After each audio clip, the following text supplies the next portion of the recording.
Welcome to educator bug. कैसे हैं आप सब स्टूडेंट्स? आई होप आप सब अच्छे होंगे। आज की इस वीडियो में हम डिस्कस करने वाले हैं न्यूरॉन के बारे में।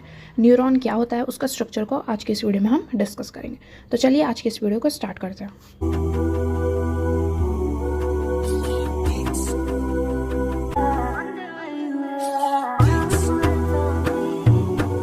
What is neuron? न्यूरॉन क्या है?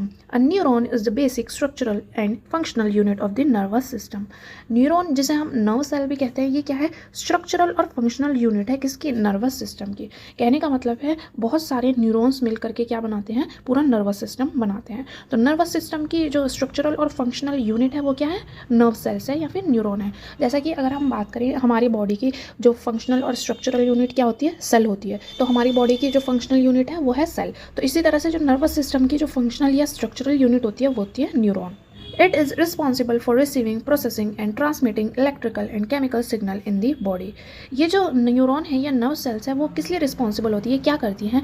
ये केमिकल सिग्नल या फिर जो इलेक्ट्रिकल सिग्नल्स आते हैं उनको रिसीव करती है, ठीक है ना, और उनको प्रोसेस करती है और उसको ट्रांसमिट करती है। एक न्यूरॉन से दूसरे न्यूरॉन में क्या करती है? ट्रांसमिट करती है। ये हम देख सकते हैं पूरी बॉडी के अंदर जो है ये न्यूरॉन्स हमें देखने को मिल रही है, नर्व सेल्स हमें देखने को मिल रही है। यहाँ पे क्या दिखाया गया है? न्यूरॉन का ये स्ट्रक्चर दिखाया गया है।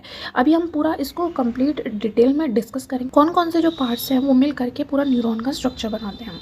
Main parts of neuron. अब हम डिस्कस कर लेते हैं न्यूरॉन के अंदर हमें कौन कौन से पार्ट्स देखने को मिलते हैं, कौन से पार्ट्स जो है मिल करके न्यूरॉन बनाते हैं। A typical neuron has 3 major parts. एक न्यूरॉन के अंदर हमें 3 पार्ट्स देखने को मिलते हैं। वो कौन कौन से हैं? फर्स्ट होता है सेल बॉडी, जिसे हम सोमा या साइटोन भी कहते हैं, डेंड्राइट्स और एक्सॉन। यहाँ डायग्राम में दिखाया गया है न्यूरॉन का स्ट्रक्चर। तो जो न्यूरॉन है वो 3 पार्ट से मिलकर के बना है। सेल बॉडी जिसे सोमा या साइटोन कहते हैं, ये हम देख सकते हैं ये क्या है? ये सेल बॉडी है जिसे सोमा भी कह रहे हैं या साइटोन भी कहते हैं। फिर आ जाते हैं डेंड्राइट्स। ये हम देख सकते हैं इस सेल बॉडी से या सोम से ये देख सकते हैं हम, ये क्या निकल रही है? फाइबर लाइक स्ट्रक्चर हमें देखने को मिल रहा है। इन्हें हम क्या कहते हैं? डेंड्राइट्स कहते हैं। फिर बताया गया जो इसका जो थर्ड पार्ट होता है वो होता है एक्सॉन। ये देख सकते हैं ये वाला जो रीजन है ये पूरा का पूरा क्या है? ये इसका एक्सॉन वाला रीजन है। तो सेल बॉडी, डेंड्राइट्स और एक्सॉन क्या है? मिल करके एक न्यूरॉन का स्ट्रक्चर बनाते हैं। अब जो सिग्नल है वो कहाँ से रिसीव किया जाता है? ये जो डेंड्राइट्स हैं ये कहाँ से सिग्नल रिसीव करते हैं? जो इसके आगे जो दूसरा जो न्यूरॉन होता है जिसका स्ट्रक्चर बिल्कुल सेम ऐसा का होगा, उसका एक्सॉन वाला पार्ट होता है, उससे जो सिग्नल है वो ये डेंड्राइट रिसीव करेंगे। फिर जो वो सिग्नल है वो यहाँ से होते हुए सेल सोमा से होते हुए ये यहाँ पे ट्रांसमिट आगे होगा। फिर ये क्या करेंगे? यहाँ से जो है वो इसके बाद दूसरा इसी तरह से न्यूरॉन होगा, तो यहाँ से जो है वो सिग्नल नेक्स्ट न्यूरॉन में जो है वो ट्रांसमिट होगा। तो जो मैसेज जो है वो इस डायरेक्शन में ट्रैवल होता है, जो सिग्नल है वो इस डायरेक्शन में जो है वो ट्रैवल होता है, एक न्यूरॉन से दूसरे न्यूरॉन, डेंड्राइट से सेल बॉडी में, फिर वहाँ से एक्सॉन होते हुए फिर उसके बाद जो है नेक्स्ट जो न्यूरॉन है उसमें ट्रांसमिट कर दिया जाता है या ट्रांसफर कर दिया जाता है। अब हम एक एक करके इन तीनों के तीनों जो पार्ट्स हैं उनको डिटेल में डिस्कस करेंगे। फर्स्ट है cell body. The cell body is the main part of the neuron that contains the nucleus and other cell organelles like mitochondria, Golgi apparatus and endoplasmic reticulum.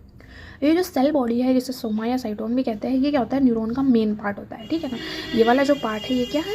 Cell body Soma, ये क्या है? Neuron का एक important part है या main part है। इसमें हमें क्या देखने को मिलता है? न्यूक्लियस देखने को मिलता है। हम देख सकते हैं ये क्या है? न्यूक्लियस इसमें प्रेजेंट है। और जितने भी अदर जो सेल ऑर्गेनल्स होते हैं जैसे कि mitochondria, Golgi apparatus, endoplasmic reticulum, ये भी हमें सेल बॉडी में देखने को मिलते हैं। It controls the metabolic activities of the neuron. ये जो सेल बॉडी वाला जो पार्ट है ये क्या कंट्रोल करता है? न्यूरॉन की मेटाबॉलिक एक्टिविटीज़ को कंट्रोल करता है। निसिल ग्रेन्यूल्स और Nissl bodies are present in the cytoplasm. Cell body के साइटोप्लाज्म में हमें क्या देखने को मिलते हैं? हम देख सकते हैं ये क्या है? निसिल ग्रेन्यूल्स देखने को मिलते हैं जिसे हम निसिल बॉडीज भी कहते हैं। ये जो है वो इसके साइटोप्लाज्म में प्रेजेंट रहते हैं। These are made of rough endoplasmic reticulum and ribosome and are involve in protein synthesis. अब ये जो निसल बॉडीज़ हैं या निसल ग्रेन्यूल्स हैं वो किसके बने होते हैं? रफ एंडोप्लाज्मिक रेटिकुलम और राइबोसोम से मिलकर के बने होते हैं। और इनका काम क्या होता है? ये प्रोटीन सिंथेसिस में इन्वॉल्व होते हैं, ठीक। The nucleus is large and centrally located. अब ये जो न्यूक्लियस है ये कैसा होता है? लार्ज होता है। हम देख सकते हैं लार्ज है और इसके सेंटर में प्रेजेंट है। ये क्या है? सेल बॉडी है, बिल्कुल हमें सेंटर में देखने को मिल रहा है। तो न्यूक्लियस जो है वो लार्ज होता है और सेंटर में प्रेजेंट रहता है। ये हमने डिस्कस किया सेल बॉडी के बारे में। जो न्यूरॉन का जो सेकंड पार्ट है वो है dendrites. Dendrites are short branch extensions of this cell body. Dendrites क्या है? शॉर्ट होते हैं, ब्रांच एक्सटेंशन होते हैं सेल बॉडी के, ठीक है ना। ये क्या है? सेल बॉडी है, देख सकते हैं ये क्या है? सेल बॉडी है। इससे क्या निकल रही है? छोटी छोटी हम देख सकते हैं ये जो है ब्रांच जो है निकल रही हैं, ये एक्सटेंशन निकल रहे हैं छोटे छोटे। इन्हें ही हम क्या कहते हैं? डेंड्राइट्स कहते हैं। क्या कह रहे हैं? इन्हें डेंड्राइट्स कह रहे हैं। They receive signals from other neuron or sensory receptors and carry them towards the cell body. अब ये जो डेंड्राइट्स है ये क्या करते हैं, ये जो अदर न्यूरॉन्स होते हैं या कोई सेंसरी रिसेप्टर्स होते हैं उनसे जो है सिग्नल को रिसीव करते हैं और उस सिग्नल को आगे सेल बॉडी में जो है वो कैरी करते हैं, ठीक है ना। ये जो डेंड्राइट्स है ये क्या कर रहे हैं, ये अदर न्यूरॉन से क्या करेंगे, सिग्नल को जो है ना रिसीव करेंगे, ठीक है ना, सिग्नल को रिसीव करेंगे और उसको सेल बॉडी में जो है ना आगे कैरी करेंगे। They increase the surface area of the neuron for receiving information. अब ये जो डेंड्राइट्स है वो क्या कर देते हैं, वो न्यूरॉन के सरफेस एरिया को जो है ना बढ़ा देते हैं, इंक्रीज कर देते हैं, जिससे कि जो है वो इन्फॉर्मेशन जो है वो रिसीव की जा सके, हम कह सकते हैं ज़्यादा जो है इन्फॉर्मेशन रिसीव की जा सके। थर्ड जो पार्ट है न्यूरॉन का वो है axon. The axon is a long single extension that carries signal away from the cell body to other neurons, muscles और ग्लैंड्स। एक्सॉन क्या होता है, लॉन्ग होता है, सिंगल एक्सटेंशन है जो कि कैरी करता है सिग्नल को सेल बॉडी से अदर न्यूरॉन तक, ठीक है ना, मसल्स तक भी या फिर ग्लैंड्स तक भी जो है ना उस सिग्नल को कैरी करता है। ये हम देख सकते हैं ये क्या है, सेल बॉडी है, सेल बॉडी से क्या ये निकल रही है, ये जो है लॉन्ग जो है ना हमें एक्सटेंशन देखने को मिल रहा है, इसे ही हम क्या कह रहे हैं, एक्सॉन कह रहे हैं, ठीक है ना। ये क्या है, पूरा का पूरा एक्सॉन है। ये जो एक्सॉन है ये क्या करता है, ये जो है ना सेल बॉडी से जो सिग्नल है वो दूसरे न्यूरॉन या मसल्स या ग्लैंड्स तक जो है ना कैरी करता है। It may be very long even over a metre in some cases. कुछ केसेस में हमें जो एक्सॉन है वो काफ़ी लंबे भी देखने को मिलता है, कुछ मीटर तक भी हो सकता है इनका साइज, ठीक है ना, कुछ केसेस में ऐसा देखने को मिला है। The axon ends in axon terminals that releases neurotransmitter to send signals to the next neuron. जो एक्सॉन के जो एंड्स होते हैं उन्हें हम क्या कहते हैं, एक्सॉन टर्मिनल कहते हैं। सिनेप्टिक नॉब जिसे हम कह सकते हैं, ये क्या रिलीज करते हैं, न्यूरोट्रांसमीटर रिलीज करते हैं, जिससे कि ये जो न्यूरॉन है वो दूसरे न्यूरॉन तक जो है ना सिग्नल को सेंड कर सके। ये क्या है, एक्सॉन टर्मिनल है, इनसे क्या रिलीज होते हैं, न्यूरोट्रांसमीटर रिलीज होते हैं, ठीक है, न्यूरोट्रांसमीटर रिलीज होंगे जो कि अदर जो न्यूरॉन्स हैं वो रिसीव करेंगे। इस टाइप से जो है वो एक न्यूरॉन से दूसरे न्यूरॉन में जो सिग्नल है वो सेंड किया जाता है। अभी तक हमने डिस्कस किया जो न्यूरॉन के जो मेन पार्ट्स थे, जैसे कि सेल बॉडी, डेंड्राइट्स और एक्सॉन, ये क्या है, मेन पार्ट्स है। अब हम डिस्कस कर लेते हैं एक्सॉन के कुछ एडिशनल स्ट्रक्चर्स को, ठीक है ना। एक्सॉन में हमें और कौन कौन से स्ट्रक्चर्स देखने को मिलते हैं। Myelin sheath, a fatty covering around the axon. Axon के अराउंड हमें क्या देखने को मिलती है, एक फैटी कवरिंग हमें देखने को मिलती है जिसे हम क्या कहते हैं, माइलिन शीथ कहते हैं। ये देख सकते हैं ये एक्सॉन के अराउंड क्या है, ये जो है फैटी कवरिंग है जिसे माइलिन शीथ कह रहे हैं। ये सभी न्यूरॉन्स में नहीं प्रेजेंट रहती है, किसी किसी न्यूरॉन्स में हमें देखने को मिलती है। Formed by Schwann cells in the peripheral nervous system और oligodendrocytes in the central nervous system।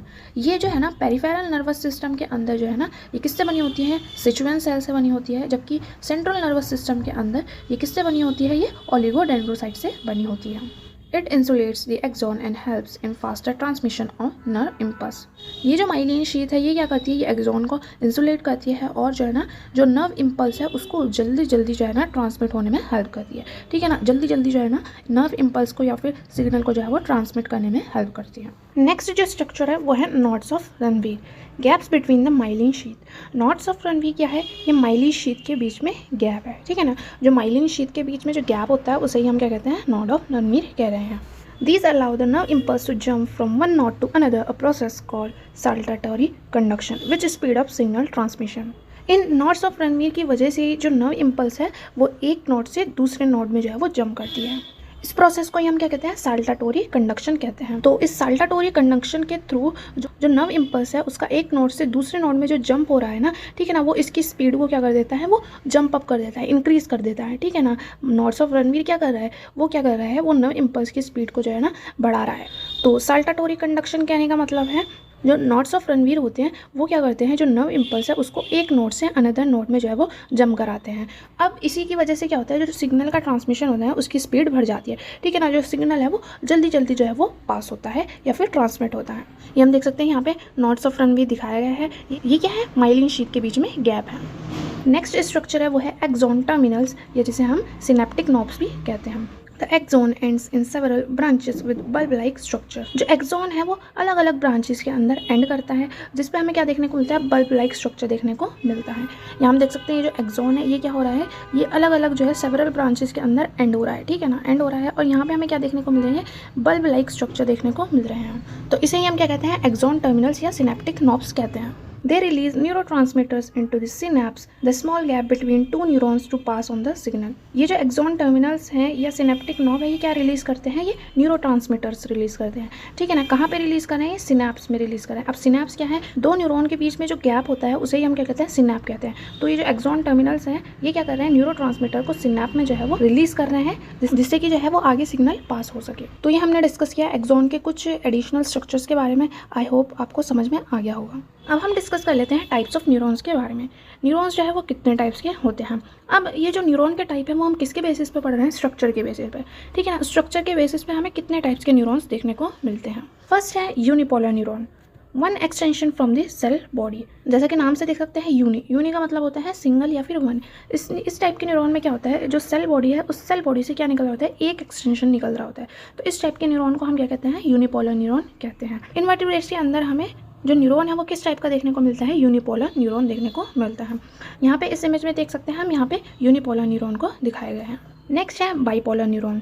By का मतलब है two, one axon and one dendrite. इसमें क्या होता है? एक एक्सॉन होता है और एक डेंड्राइड होता है इन दी रेटिना। रेटिना के अंदर हमें इस टाइप का न्यूरॉन देखने को मिलता है। यहाँ पे देख सकते हैं ये क्या है? बाइपोलर न्यूरॉन है। थर्ड जो टाइप है न्यूरॉन का वो है multipolar neuron, one axon and many dendrites. Multipolar neuron में हमें क्या देखने को मिलता है? एक एक्सॉन होता है और इसके अंदर बहुत सारे जो है वो डेंड्राइड्स प्रेजेंट रहते हैं। यहाँ पे दिखाया गया है ये क्या है? मल्टीपोलर न्यूरॉन है। ये किस में देखने को मिलता है हमें? ह्यूमंस के अंदर। ह्यूमंस के अंदर हमें मल्टीपोलर टाइप का न्यूरॉन देखने को मिलता है।